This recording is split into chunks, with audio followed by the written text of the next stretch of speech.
Aujourd'hui on va apprendre ensemble comment faire des bombes de bain et on va voir pourquoi il est important de suivre les recettes qu'on trouve sur internet et pourquoi on ne peut pas forcément juste inventer des recettes à notre sauce. Parce que ça ne fonctionne pas.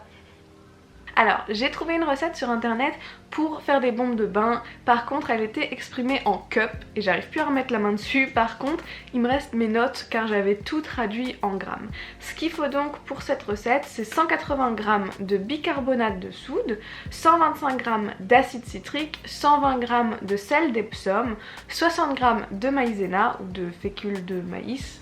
La marque la plus connue étant Maïzena, 2 cuillères à soupe et demie d'huile de coco ou d'huile d'amande, 3/4 de cuillère de soupe d'eau et les huiles essentielles de ton choix si tu veux rajouter des huiles essentielles. En soi, la recette n'est pas compliquée. Il faut mélanger ensemble d'un côté tout ce qui est solide ou sec, donc le bicarbonate de soude, l'acide citrique, le sel d'Epsom et la maïzena, et dans un autre récipient on va mélanger ensemble les huiles, l'eau et les huiles essentielles. Et ensuite on va très doucement ajouter tout ce qui est liquide à tout ce qui est sec. L'important en fait c'est de ne pas rajouter trop de liquide d'un coup parce que le liquide, et surtout l'eau, c'est ce qui va réagir avec l'acide citrique et l'acide citrique c'est ce qui va faire fiser le petit... Voilà, mais je peux pas faire le bruit avec ma bouche mais j'ai l'impression que mes mains t'indiquent clairement ce que va faire la bombe de bain une fois en contact avec l'eau et tu veux éviter que ça se produise pendant que tu crées la bombe de bain puisque si l'acide citrique agit pendant la préparation, il n'agira pas au moment de le mettre dans ta baignoire et toi c'est ce que tu veux, c'est que ça fise quand tu le mets dans ta baignoire. Donc goutte par goutte, vraiment tout doucement, tu ajoutes ton mélange d'huile, huile essentielle, eau dans ta préparation. Et en fait à la fin, une fois que tout est mélangé, ça doit avoir une consistance de sable mouillé. Ça, c'est ce qui est dit sur internet. D'ailleurs, j'ai oublié de le dire à l'oral, mais tu m'as vu le faire dans la vidéo normalement. Quand tu prépares tes ingrédients secs, c'est aussi le moment d'ajouter tes colorants si tu utilises des colorants secs. Et si tu utilises des colorants de type liquide, genre colorant alimentaire, tu le mélangeras dans tes huiles. Ok. Quand tu as ta pâte colorée et mouillée, tu viens donc avec des gants la placer dans les moules. Nous on a acheté sur Amazon des moules sphériques parce qu'on voulait vraiment faire des bombes de bain. Et laisse-moi te dire que ce qu'on a appris, c'est que il faut remplir les deux moitiés du moule, genre vraiment bien rempli et même plus que rempli, coller les deux moules ensemble, attendre 1 minute avant de venir taper sur l'une des coques et en fait tourner en soulevant pour réussir à libérer le truc. Ça demande un petit coup de main, on a dû s'y reprendre à plusieurs fois.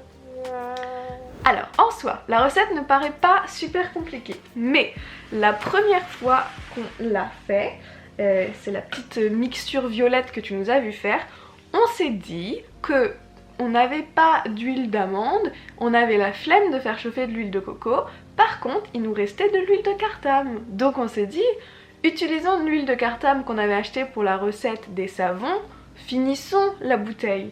Alors, ceci est plus ou moins la boule comme elle était une fois qu'elle sortait du moule. Alors, c'était pas la même taille de moule, mais tu vois comment elle est plus du tout grande et belle et elle est devenue toute moche et elle a craquelé et elle est pas très jolie. Et en fait, ça nous a fait ça.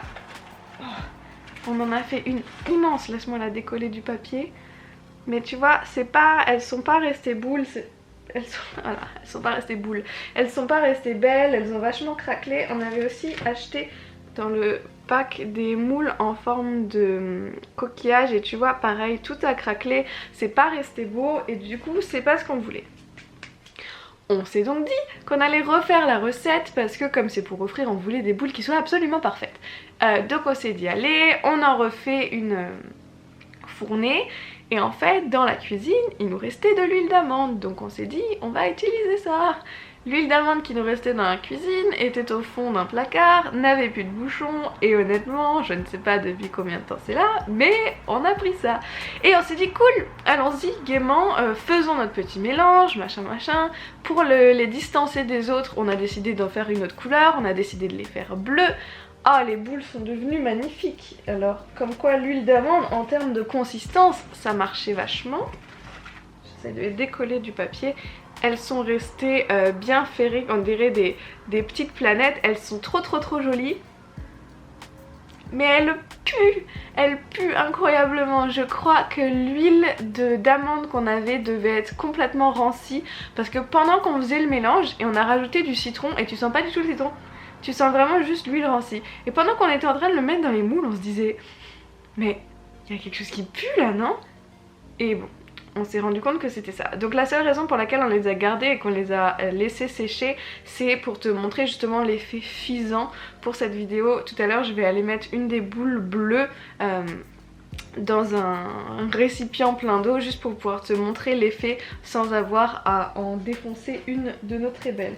Mais alors c'est très dommage parce que au niveau de la forme elles étaient absolument parfaites, au niveau de la consistance du mélange elles étaient absolument parfaites. Donc on s'est dit ok, laisse tomber, on refait une troisième fournée. Et cette fois-ci, on va prendre de l'huile de coco.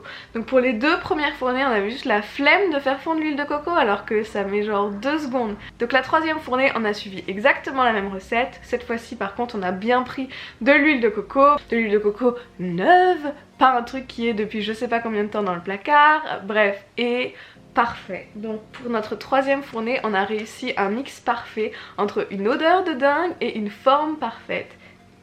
Et le premier que je viens de soulever était craqué. Non, il a craqué sur le dessous. Ok, oublie ce que je viens de dire sur la forme parfaite. Mais en tout cas, ils sont super bons. On a mis de la fragrance de vanille, ça sent trop bon et c'est un espèce de rose pastel. Elles sont dans un joli rose bébé, elles ont des petites craquelures. Ah, c'est vraiment dommage parce que les bleues, elles ont pas une craquelure.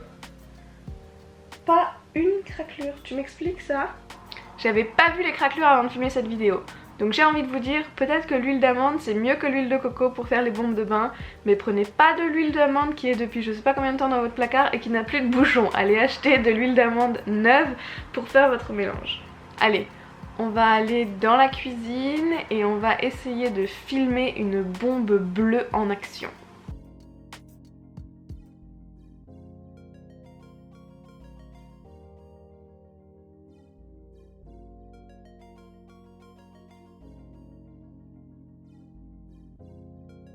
Bon, comme tu as pu le voir, ça pétille dans l'eau, ça colore l'eau. Ce que tu peux pas voir par contre, c'est que quand j'ai mis ma main dans l'eau et que je l'ai ressortie, elle était hyper... genre hydratée. J'ai pas envie de dire gras parce que gras ça sous-entendrait que c'est négatif et là c'était très positif. Vraiment comme quand tu prends une bombe de bain de chez Lush, quand tu sors du bain généralement t'as l'impression d'avoir déjà appliqué ta crème et ben là j'ai la même sensation sur la main que je viens de mettre dans l'eau. Du coup moi je valide, j'ai très hâte et j'irai d'ailleurs probablement ce soir tester une de nos boules Frankenstein un peu moches dans la baignoire à nous. C'est pas pour offrir celle-ci donc autant que je les utilise toutes. Celle-ci, elle sent l'aloe vera, les bleus sentaient le citron mais du coup ça sentait pas vraiment le citron et les roses sentaient la vanille et elles sentent super bon. Vanessa Dufussure en direct, je viens de sortir de ma salle de bain et j'ai la peau méga hydratée. Ça n'a pas taché la salle de bain, ça n'a pas taché ma peau, ça m'a hyper hydratée, c'est trop cool et je finis maintenant cette vidéo avant d'aller relaxer au lit. Recette doublement validée.